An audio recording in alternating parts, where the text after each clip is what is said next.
Welcome to Kingdom Mothers Rise Up, where I encourage and equip you to heal your heart and renew your mind so you can live the fully abundant life Jesus promised you. Let's go. It's time to move. How do you talk to yourself when you make a mistake? Is it kind and encouraging? Is it helpful? If you talk to a friend the way you talk to yourself, would you still be friends? Hi, I'm McCove Johnson. I welcome you to this episode of the Kingdom Mothers Rise Up podcast. And we're going to talk about fighting perfectionism, which often shows up in that voice of how we talk to ourselves when we make a mistake. So for me, many, many years, the answer to those questions I asked at the beginning of whether it was kind and helpful the way I talked to myself, whether I would talk to my friends that way, the answer was no. No, it was not kind. It was not helpful. No, I would not have any friends if I spoke to them the way that I spoke to myself. And as I was outlining this, it was very ironic that I kept debating if it was better to go find stuff that I'd already written that I wanted to say, or if I should just start over, if I should talk it out first, and realizing I'm in this, what's the best way to do this? Because I'm afraid of wasting time, which would be a mistake. So I'm talking to myself too, and had to say, there is no best way. The best way is to write something, somehow, not just think about writing, not keep looking for things that I think I said or where I think I've written about this before. Just start writing. And if I happen to remember them and I decide to include them, that's fine. But to make the time to write instead of stalling and trying to find the perfect way so that I don't make a mistake. I just need to get the thoughts out of my head so I can work with them and then I can share them with you.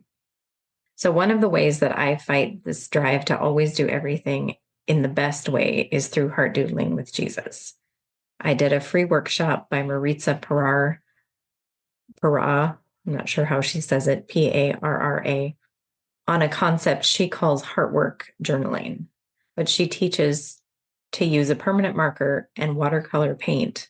And her reasoning for this is beautiful, and that's why I use it as well. That it teaches us, using a permanent marker where we can't go back and erase the mistakes, teaches us that mistakes are just a part of the learning process.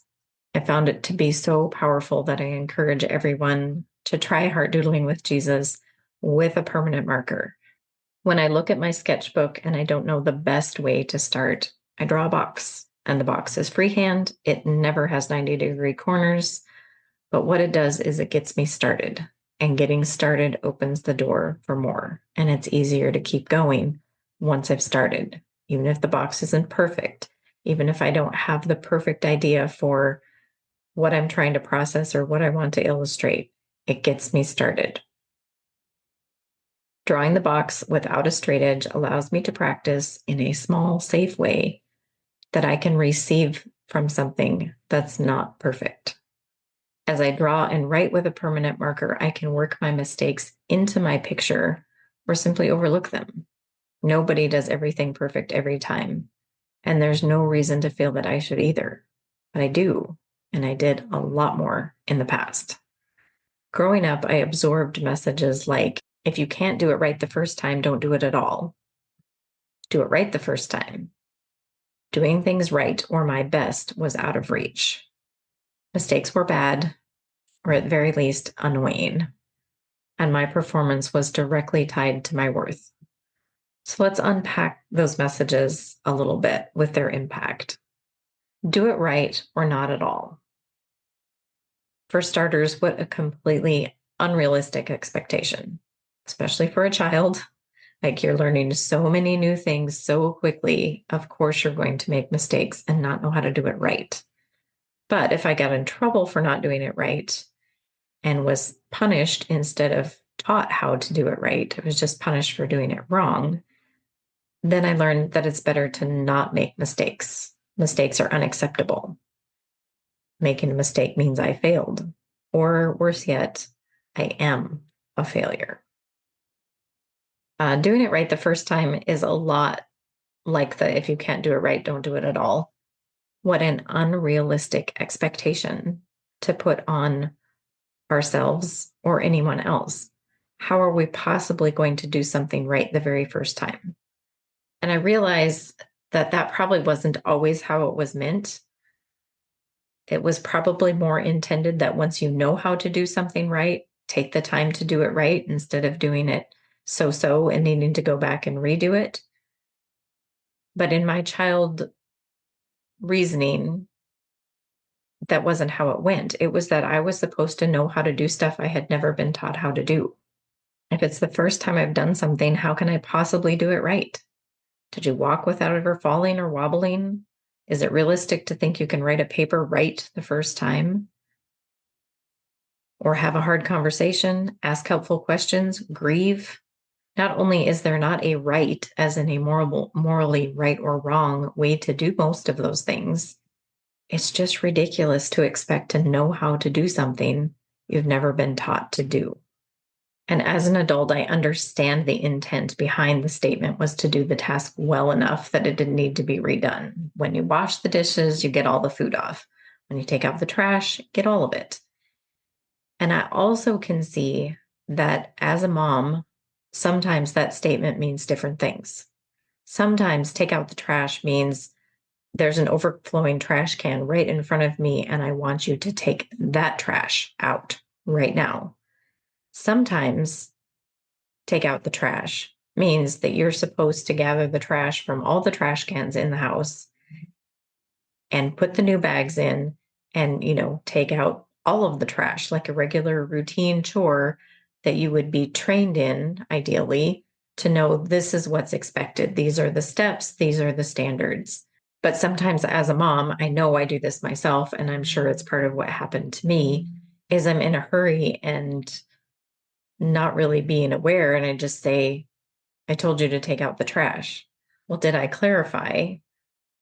I want this trash right here, or the trash from that room, or like this is supposed to be your chore, and I want you to do that chore. By not communicating that clearly, it can create that expectation that we're supposed to know things that there's really no way for us to know. Our kids should not be able to read our mind and know what we meant. It's perfectly obvious to us, but they're not in us and they're not in our situation. They're in their own thing, in their own world. Adding that frustration to the relationship of you just should know isn't fair to either one of you. Part of that lack of clear communication fed into that doing things right or doing my best at things was just out of reach because I could do what I thought was expected, and then it would come back that that wasn't right. So, say, was told to take out the trash, and I see that the kitchen trash is full, and so I took that, but I didn't go get the bathrooms and the bedrooms or whatever. So then I'm in trouble because I didn't take out the trash. And kind of a black or white, all or nothing, not black and white, all or nothing kind of thinking instead of the degrees of, okay, you did part of it, but you didn't do all of what I intended. As moms now to take responsibility for that. Okay, I see I didn't communicate clearly what I intended. Let's try that again. This is what I intended. Now, do that. For me as a child, having someone even a little bit disappointed with me meant I was in trouble. It was like the end of the world. Looking back, I can see that my sense of belonging was so fragile that it just took very little to threaten it. So having something not done right fed into that. I'm not good enough. I'm a failure. They're mad at me. Like just all of those things. Mistakes were bad or the least annoying. When I didn't do something right the first time or it didn't go right, I felt the displeasure of those around me and felt it was my fault that they were ignored. I had caused them trouble or pain. And if I could just not make mistakes, then I could avoid having people be upset with me. And if they weren't upset with me, then they wouldn't leave. And this might seem a little extreme of like, okay, we're talking about drawing with a permanent marker and making a mistake on a piece of paper. And you're talking like making mistakes go all the way back to like, you're going to be abandoned. And yes, I can see that that might feel a little extreme. but it's how our minds work. And those places when we're young that make those big jumps and decisions that, oh, they're upset with me, they're going to leave. If those parts aren't nurtured and paid attention to like they need to be, they keep showing up in our thinking until they are paid attention to and get what they need. So we really do make those great big leaps sometimes. And that's why practicing trying to do your doodle, I often draw a picture of myself, and it's really not much more than a stick person. I draw a circle for the head, and it's never a perfect circle. And I draw a triangle dress that looks different every time. And that's okay. That's part of the beauty of it is it's a very small way, a very safe way to see, oh, I can do this less than perfect and it's fine. It's actually even good that I can sit down and draw an imperfect picture of myself and still receive the message that the Lord had for me out of it. Those mistakes are normal. They're okay. They're just a part of how we learn and we practice and we can make mistakes and we can accept ourselves and accept what we produce, even with the mistakes in it.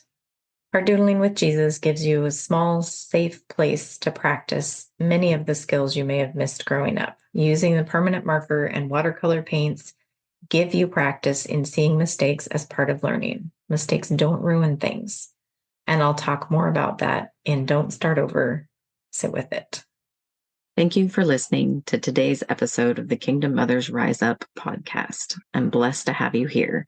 If you'd like to continue the conversation, you can join us in the Kingdom Mothers Rise Up Facebook community. When you're ready for more support, I have the Heart Doodling with Jesus monthly membership, periodic group coaching, and one-on-one personalized coaching as well. Thank you so much for being here, and we'll see you next time.